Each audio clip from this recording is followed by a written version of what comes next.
First law of Trumpodynamics. Every action is met with a very not equal overreaction. These pardons are sick. They are offensive.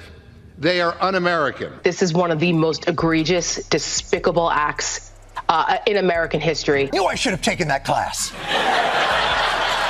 And not majored in submissive liberal crying 101. Jon Stewart just destroyed MSNBC Live on TV by exposing their shameless double standards. He called them out for obsessively bashing Trump while blindly defending Biden's every blunder. From fake outrage to biased reporting, Stewart ripped through their performative journalism, and the internet absolutely exploded.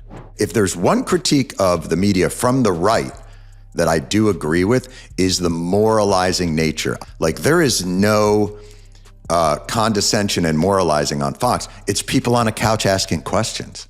Are you worried about how many terrorists are coming in on the border? Do you ever worry about that? Whereas if you turn on MSE sometimes, you're like, it's like birds descending, you know, at sea on a tuna boat going, that's factually incorrect. Jon Stewart, the same guy who's spent decades roasting conservatives like it's a daily cardio routine, just flipped the mic on his own side. And no, this wasn't a little slap on the wrist. It was a full-on, Jon Stewart-branded sarcastic teardown of MSNBC, live and loud. He didn't just poke fun, he dragged them. And the moment that clip dropped, you could practically hear MSNBC execs choking on their soy lattes. Within 24 hours, that clip racked up millions of views. Twitter renamed the day, Jon Turns on MSNBC. Reddit was melting. Threads were frothing. Perhaps if we limit the coverage to the issues at hand and try not to create an all-encompassing spectacle of the most banal of details, perhaps that would help. Arriving at this intersection of American history with defiance. The brilliant juxtaposing of the gravitas of the moment with simple traffic terms was... He arrived at the intersection of American history where he put a quarter in the parking meter of destiny. Now let's get one thing straight. He wasn't suddenly wearing a MAGA hat or handing Trump a bouquet. This wasn't about loving Trump. It was about hating hypocrisy.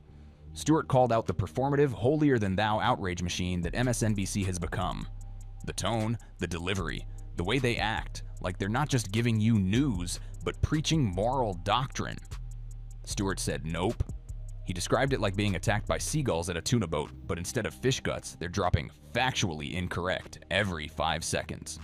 And I'm not gonna lie, that metaphor might have been too generous. Live pictures in New York City of Donald Trump's motorcade. It's about a 20-minute drive. He's heading down the FDR to the Manhattan courthouse. Arriving at this intersection of American history. Seriously, are we gonna follow this guy to court every day? Are you trying to make this OJ? It's not a chase. Now here's where it gets really funny, because Stewart didn't just stop at tone policing. Oh no, he got into the nitty-gritty of their selective outrage. He made this brilliant comparison between Fox and MSNBC. On Fox, people sit on couches and throw out vague questions. Are you worried about the border? Or, is inflation hurting families? Say what you want, but they ask things people actually think about. Meanwhile, over on MSNBC, it's like a drama class on Adderall. Everyone's shouting over each other, spitting out corrections faster than autocorrect on a glitch. Stewart literally compared it to birds descending on a boat. And honestly, that's the most polite way to describe it. He went. On a fascism scale of 1 to 10, with 10 being peak fascism, how would you rate Trump's first week?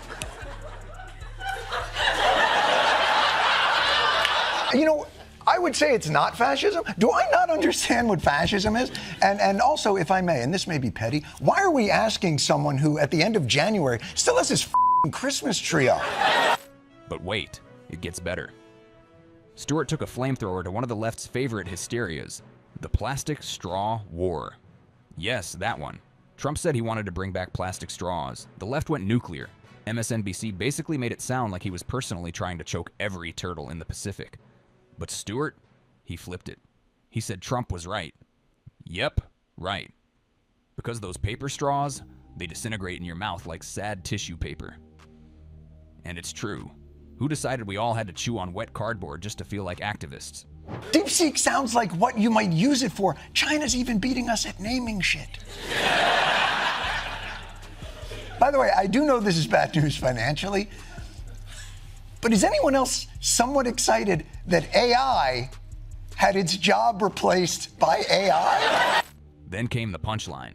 Don't eat the tubes, you stupid turtles. And that was the moment liberals on Twitter collectively dropped their oat milk. Because this was Jon Stewart saying, maybe we can criticize real issues instead of pretending Trump's straw preference is a war crime. Listen, man, this is a minor setback. We will bounce back. Russia had Sputnik, and it spurred us on to land on the moon. I'm sure it's not going to be that bad. Has Chinese AI put American AI out of a job? I mean, who knows? I'll find out. But that wasn't even the peak. No, the real fire started when Stewart dove into what I'm calling the fascism reflex.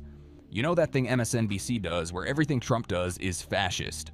Pardon someone, fascist, fire someone, authoritarian, tie his shoes weird, coof incoming. Stewart quoted them calling Trump's pardons sick, offensive, one of the most despicable acts in American history. I mean, seriously?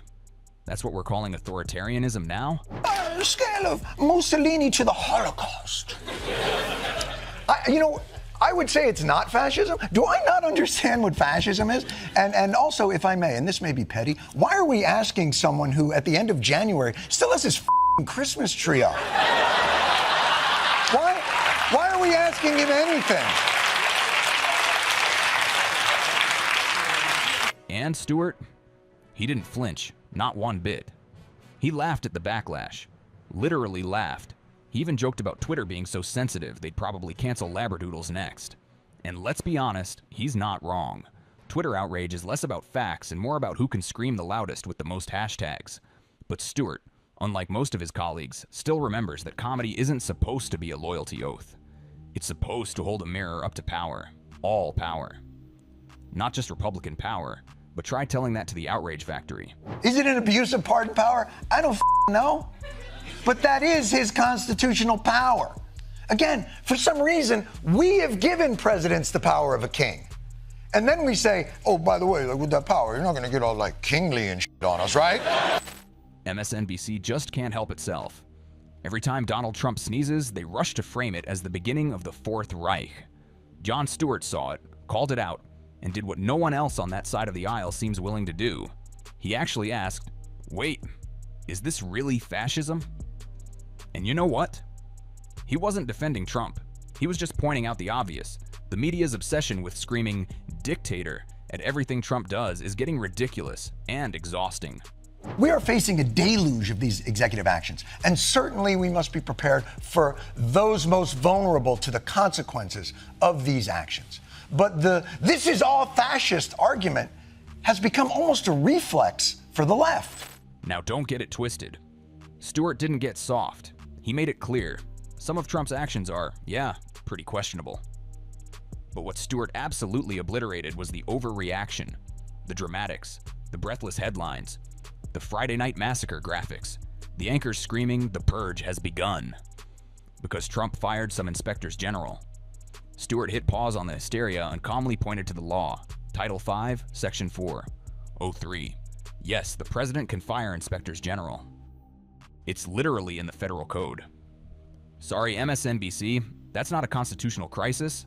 That's HR paperwork. Forward through the entire week. 5 days into this administration, the abuse is already rampant. Throughout the rest of the week, shredding the Constitution as he went. And yet, when Trump exercises a power that's been sitting there since George Washington, MSNBC acts like he just rolled tanks into CNN headquarters. Stewart roasted them for that. He brought the sarcasm, the smirks, and even a literal axe on his desk for the purge. He even joked about the font being Hitler's font. Because really, that's what it feels like now. MSNBC doesn't care what Trump does. They just know how they're going to react. Full panic, 24/7. And here's the problem. When everything is fascism, nothing is. Stewart warned that this non-stop moral panic from the media will erode public trust. When you cry wolf 24 hours a day, people tune out. So when something truly dangerous actually happens, nobody cares. He called it the first law of Trumpodynamics. Every action is met with a wildly unequal overreaction. And it's true. Trump uses a pardon. MSNBC says it's the worst day in American history. No nuance, no legal breakdown, just authoritarian takeover 101. But this is the cycle we find ourselves in. First law of Trumpodynamics. Every action is met with a very not equal overreaction, thus throwing off our ability to know when shit is actually getting real. But here's the twist. Stewart also showed that Trump's using power the way Democrats gave it to him. Executive orders, appointments, even pushing birthright citizenship changes. All of it was done using the same tools every president uses. It wasn't a coup. It wasn't a royal edict. It went through committees, votes, and the same broken system we've all watched for decades. So when Democrats act like Trump is hijacking democracy, Stewart reminded them, no, this happened through democracy. You just don't like the outcome. And what do we get instead of actual criticism? Chuck Schumer repeating the same outrage line twice, like his brain had a software glitch. MSNBC acting like firings are literal fascism.